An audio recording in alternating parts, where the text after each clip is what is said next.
kasih pemirsa, Anda masih bersama kami di Tatap Muka. Kita lanjutkan pembahasan kita pada malam hari ini dengan tema budaya dan wisata bangkit pasca Covid. Kita langsung saja ke Pak Kadis yang saya tanyakan tadi. Bagaimana Pak kita memulai kembali?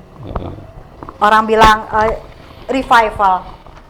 Ya, jadi saya tidak bisa terlalu banyak, terlalu jauh bicara karena saat ini masih suasana bencana. Jadi setelah selesai bencana nanti, selesai telah pulih semuanya, normal semuanya, baru kita akan start dan bergerak untuk promosi semua destinasi dan semua event yang masih ada dan juga masih ada anggarannya di 13 kabupaten dan 1 kota. Event kami tahun ini sebenarnya cukup banyak, 307 Bu, kalender event kami tahun ini. Ya, 13 kabupaten dan 1 kota. Dan yang sudah memulai kemarin adalah dari Kabupaten Pangkalan Bun, sempat bulan Januari kemarin. Kalau untuk anggaran, Bapak tadi mengatakan anggaran? Kemudian event nasional kita ada 4, event dunia ada 2. Itu tahun ini, tapi karena Covid ini semua diundur dan dibatalkan. Diundur, kemudian untuk anggarannya sendiri seperti apa itu Pak? Anggaran juga termasuk tidak ada. Di refocusing ke Covid? Ya, betul. Ya, di refocusing ke Covid ini. Ya. Kembali kita ke promosi pariwisata tadi. Bagaimana dengan hotel mungkin? Adakah yang hotel berbintang yang biasanya dipatok headnya sekian, kemudian menjadi sekian dengan mitra? Itu nanti di intern manajemen hotel. Kita dari pemerintah nggak bisa ikut intervensi. Jadi hanya memberi usulan mungkin? Bukan, kita hanya memandu, mendampingi, mengkoordinir dan mempromosikan. Masalah harga dan tarif itu ada di manajemen dan intern dari perhotelan. Di sana ada pengurusnya, pengurus perhotelan, Provinsi Kalimantan Tengah, Kabupaten dan Kota. Jadi mereka akan mengatur manajemen. Jadi kita tidak bisa intervensi masalah harga. Sampai kepada diskon. Tapi biasanya seperti itu pasti ada. Jangankan suasana yang pasca atau suasana yang bencana ini, yang suasana normal pun ada diskon-diskon kan untuk promosi. Sama dengan tiket pesawat, tiket kapal laut dan tiket travel lain kan ada diskon-diskon, itu pasti biasanya. Kalau untuk handicraft Pak, handicraft kemudian yang padat karya punya teman-teman itu seperti apa sekarang? Ekonomi kreatif. Ya, ekonomi kreatif. Kalau ekonomi kreatif kan contohnya pengrajin. Tetap berjalankah mereka selama ini? Kan ada ketentuan ada aturan yang sifatnya bergelombol, kerumunan orang banyak itu kan tidak boleh. Tapi masih ada juga usaha-usaha yang masih buka. Contohnya katakanlah restoran yang pesan online, jual kue, jual makanan yang dibungkus diantar dengan ojek online masih bisa juga termasuk ini nih, bisa kita pesan online. Baju juga bisa pesan online sekarang. Di Sanggar ini yang produknya Sanggar ini.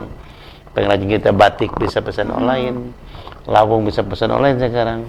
Itu ekonomi kreatif. Masih berjalan. Termasuk juga jurnal TV, Dayak TV. Camar TV, itu ekonomi kreatif yang kita dorong supaya tetap bagaimana menyesuaikan situasi dan kondisi saat ini, usaha kita ini bisa berjalan, berjalan dalam arti tidak melanggar aturan atau himbauan dari pemerintah, protokol dari pemerintah yang saat ini sangat-sangat ketat sekali kaitan dengan kesehatan terutama. Kita beralih ke sadar wisata Pak. Dikatakan sekarang Masata, itu persiapannya seperti apa? Jadi masyarakat ini semua yang tadinya sempat dalam tanda kutip terpuruk karena pandemi ini, kemudian dia bisa up lagi. Karena jujur kan, masyarakat ini adalah juga garda terdepan untuk pariwisata. Bagaimana mereka menyambut tamu, bagaimana mereka bisa menerima pariwisatawan yang datang, wisatawan yang datang. Saya kira pelajaran yang sangat berharga sekali saat ini dan yang sudah kita lalui dan yang kedepannya, bagaimana perasaan kita saat ini menjaga kesehatan, menjaga kebersamaan dan menjaga situasi kemasyarakatan, kehidupan sosial yang penuh dengan toleransi. Contoh aja, salaman nggak boleh, kita harus bergaya. Ini kan suasana yang ada perubahan karakter baru. yang harus kita bangun baru. Kemudian juga sampai kepada penggunaan makanan dan pakaian ya, saya kira ini ya yang nanti akan menyesuaikan dengan situasi dan kondisi destinasi dan juga tempat-tempat pelayanan pariwisata yang kita kunjungi ya. Terutama yang garda terdepan adalah kalau di hotel pasti menjaga penerima tamu, kemudian juga di restoran pelayannya, kemudian di kapal sur sungai sopir dan mentorisnya, guide-nya. Ini harus merubah dan tentu memperkuat dari sisi protokol dan kesehatan sampai kepada. Saya tertarik, Pak. Kemudian Bapak mengatakan demikian. Bagaimana caranya agar masyarakat kami sebagai pengunjung dalam tanda kutip ini yakin benar-benar bahwa kami ketika berkunjung ke situ kami safety. Ya. Bagaimana, Pak? Nah, ini yang sudah kami bicarakan dengan ya bapak-bapak pejabat dari pemerintah pusat dan juga kaitan dengan kesehatan. Bisa saja nanti dan dimungkinkan ya salah satu restoran ataupun kafe ataupun tempat hiburan ada tulisan, ada spanduk bahwa ini tempat hiburan, ini kafe bebas dari virus. COVID, apa bentuk tulisan, apa bentuk sertifikat. Ya. Misalnya destinasi ini, wilayah ini, tempat wisata ini steril. Nah, ini kalau untuk pengunjungnya sendiri, bagaimana teman-teman dari pelaku usaha ini? Mereka tidak khawatir bahwa pengunjung yang datang ini benar-benar juga dia zero virus. Nah, itu kita apa nanti ada termogan mungkin disediakan atau seperti apa? Kita pasti harus jauh ke depan memikirkannya kerjasama dengan dinas teknis terkait. Ada serana atau alat deteksi ya. Yang saat ini kan kita aja keluar masuk bandara lewat pos dicek panas berapa, suhu badan berapa. Saya kira ini penting dan ini perlu. Ya perlu karena namanya juga kita menjaga kemungkinan penularan dan sebagainya tadi dan ataukah juga kedepannya akan ada bekerja sama seperti Bapak katakan tadi dengan dinas terkait atau dinas kesehatan. Betul. Mungkin ada suatu ruangan ketika mungkin ditemui pengunjung yang dalam tanda kutip terdeteksi. Betul. Ini yang harus disiapkan oleh pelaku usaha dan oleh pengusaha yang bersangkutan. Contohnya di hotel, homestay, kafe, tempat hiburan, bioskop harus disiapkan itu. Juga travel, sampai juga kan kalau benar kemudian kapal susur sungai, kapal wisata, kemudian juga masuk satu wilayah tempat wisata, ekowisata kita, naik ke bukit misalnya, Batu Bernama, kemudian ke Bukit Batu, itu harus disiapkan. Saya kira wajib disiapkan oleh pelaku pengurus atau pengelola wisata setempat. Untuk prediksi teman-teman dari pariwisata sendiri, tren kunjungan wisata, Pak, apakah mungkin masih seperti dulu, dia berombongan, atau mungkin dia lebih ke arah keluarga atau individu, atau seperti apa, Pak? Memang ada sudah konsep-konsep dan juga buku-buku dan panduan dari pemerintah pusat ya. Melalui video, foto. Contohnya kalau kita di pantai, sudah ada. Jadi tempat duduk di pantai kan biasanya kan ada kafe, ada restoran di pantai. Sudah ditempatkan jarak, diatur jarak. Tetap menjaga jarak. Tetap jaga jarak tadi. Tetap jaga jarak. Dia juga kalau di contoh juga ini, saya sudah dapat data dan dapat buku dari pemerintah pusat, Kemenfar. Ya, dari Pak Staf Ahli Menteri, Pak Dadang namanya. Di pantai kan biasanya kan orang berjemur jejer gini. Betul. Atau ada apa namanya selancar ya. Itu biasanya kedempet. Ini dibuat jarak, diatur. Itu foto-foto itu udah diatur. Sampai tadi tempat meja, duduk, tempat makan tadi. Disterilkan juga dengan cairan-cairan desinfektan seperti itu. Ya, itu sehingga kami pengunjung ini merasa safety ketika melakukan kunjungan wisata. Ya, itu yang dikatakan wajib disiapkan oleh pengusaha wisata, dia ada pelaku wisata. Termasuk wisata-wisata tradisional yang ada di dalam tanda kutip di pedalaman jauh dari akses kita di kota. Nah, ini yang sudah kita mendapat gambaran-gambaran dan juga petunjuk-petunjuk dari pemerintah pusat, termasuk juga kami dengan Kadis 13 Kabupaten dan 1 kota kemarin mendiskusikan hal ini kaitan dengan protokol kesehatan, kemudian juga dengan jarak dan juga rombongan tadi. Dan juga tadi alat serana deteksi tadi. Saya kira ini wajib. Karena kan yang namanya orang rombongan wisata Iya. satu kapal, ya harus cek satu-satu. Nah, kalau ada yang memang kurang sehat, ya ada siapkan kesehatannya. Tidak menutup kemungkinan di situ disediakan satu ruangan Ya, mungkin ya. untuk isolasi apabila ternyata ada ya. pengunjung yang kemungkinan besar terpapar selama ini atau juga reaktif. selama ini juga memang sudah disiapkan, cuma kan lebih diperkuat dan lebih dikedepankan protokol itu. Untuk Ya. pertunjukan-pertunjukan seni yang berskala besar untuk sementara bagaimana Pak? Apa tetap melakukan seperti Bapak katakan tadi menggunakan teknologi saja? Tidak ada pagelaran khusus? Selama masih tanggap darurat, Oke. itu tidak diperbolehkan. Kecuali sudah normal nanti, baru kita bisa mengundang orang banyak, Ya. kemudian bisa membuat festival, membuat acara yang rame. Prediksi Pak, setelah pasca COVID ini kita kembali bangkit, prediksi untuk pemasukan sendiri apakah mulai besar lagi atau step by step atau seperti apa? Pasti kan ada prediksi plan bisnisnya. Ya, kita berharap dan berdoa bahwa Kalimantan Tengah, Palangkaraya, karena sebagai paru-paru dunia, ya kita mengandalkan hutan dan ekowisata alamnya itu, kemudian juga budayanya yang juga sangat menarik dan unik, rumah betangnya, ya. Kemudian juga wisata kulinernya. Ya. Berarti menjadi barometer kita sekarang ke depan adalah wisata alamnya, kemudian kebudayaan itu Ya, sendiri, betul. kemudian kuliner. Kuliner Kita ya. kedepankan yang tiga Ya, ini menjadi ya, skala prioritas. ya, ya. Oke. Karena kita sudah berada di segmen penghujung, Pak. Pesan-pesan yang Bapak sampaikan pada malam hari ini. Pesan-pesan yang sampaikan yang pertama, karena pada hari ini kebetulan ya pas ya kenaikan Isa Al-Masih, saya mengucapkan selamat merayakan dan beribadah kepada keluarga dan seluruh masyarakat yang beragama Nasrani. Dan juga pada saat ini yang bersamaan gitu ya sedang melaksanakan bulan puasa, ya, bulan Ramadan. Saya juga ucapkan selamat melaksanakan ya ibadah puasa, dan juga tidak lama lagi hari raya, ya beberapa hari lagi dalam suasana yang penuh dengan keprihatinan, karena ibadah tidak boleh ke gereja, tidak boleh ke masjid, ibadah di rumah saja, Bahkan berdoa di Idul rumah Fitri pun saja.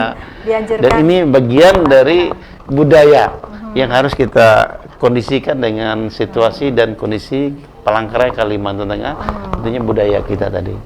Ya, contohnya kami ya di pelaku seni dan musik ini, ya bagaimana kami mengimplementasikan ya kearifan lokal ini, menempatkan diri kami, menempatkan ya masyarakat ini dalam suasana seperti ini dengan menghibur mereka dengan musik tradisional kearifan lokal sampai kepada kerungut, deder, dan juga lagu-lagu daerah lainnya, dan banyak dari seniman kita yang, dan saya terima kasih kepada semua seniman, semua pencipta lagu ya, baik pop daerah sampai ke kerungut yang banyak menciptakan lagu-lagu tentang sosialisasi tentang ya katakanlah bencana corona ini. Kita tetap kreatif ya Pak. Terakhir, kita berharap bahwa Kalimantan Tengah, Palangkaraya tetap dalam keadaan aman, kondusif, dan Polsapam Betang kita perkuat dan kita tetap bersatu ya, menuju Indonesia Jaya dan Kalteng Berkah. Pemirsa, sebelum kita mengakhiri di segmen ini, kita akan kembali mendengarkan lantunan dari Karungut yang dibawakan oleh Sanggar Panatau Kameluh Bulan dengan Bapak Mampung, Bapak Dinal, juga Bapak Tarung. Pesannya sama, pesan moral yang disampaikan dalam Karungut ini. Kita harus tetap menjaga kesehatan kita, bagaimana kita menghadapi corona ini, dan bahkan berdamai dengan corona itu sendiri. Kita saksikan berikut ini.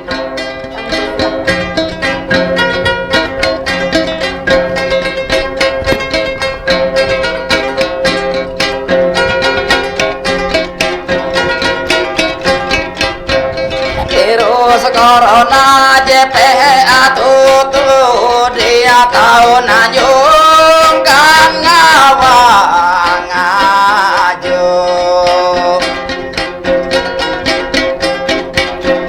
awi pemerintah jadi manyu tetep melai kuna jehumalebu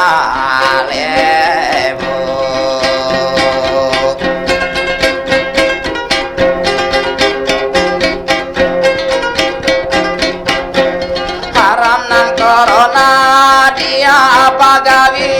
paname anak duit ku jebenye masune o kasusah belum halajur malih iti guna bereng adi ya tahu hai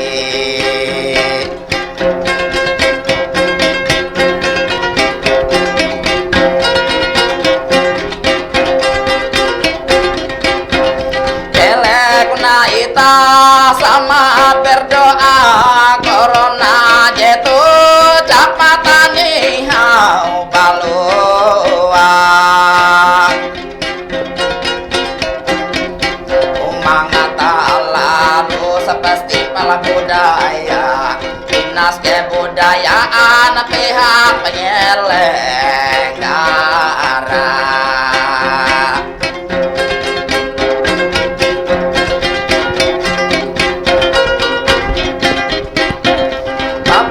Presiden jadi nengah arahan mangat masyarakat jaga kesehatan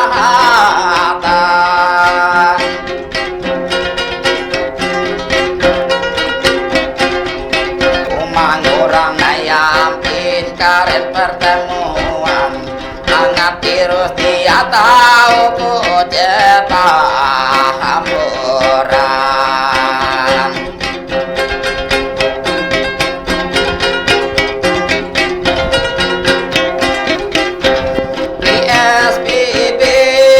jadi berlaku kotaku cantik ku melai gadung ku patuh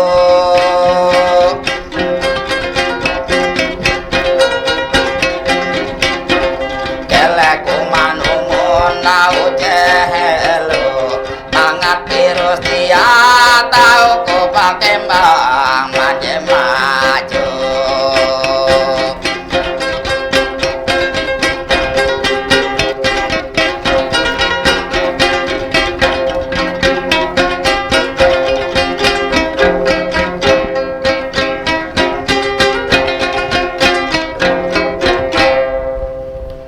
Terima kasih Pak Mampung, sama-sama Pak Dinal, Pak Tarung sudah bermain kecapi dan juga membawakan karungutnya pada malam hari ini.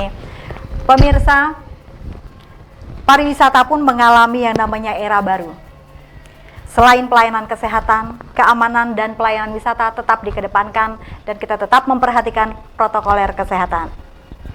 Pemirsa, akhir kata, saya mengucapkan terima kasih atas perhatian Anda dan juga saya mengucapkan terima kasih kepada Kepala Dinas Kebudayaan dan Pariwisata, Dr. Guntur Talajan yang sudah hadir bersama-sama dengan kami pada malam hari ini membahas tentang tema budaya dan wisata bangkit pasca Covid. Terima kasih juga buat bapak-bapak yang sudah hadir di studio. Pemirsa, saya Olivia Teja bersama teman-teman yang bertugas pada malam hari ini pamit undur diri dari hadapan Anda dan sampai jumpa.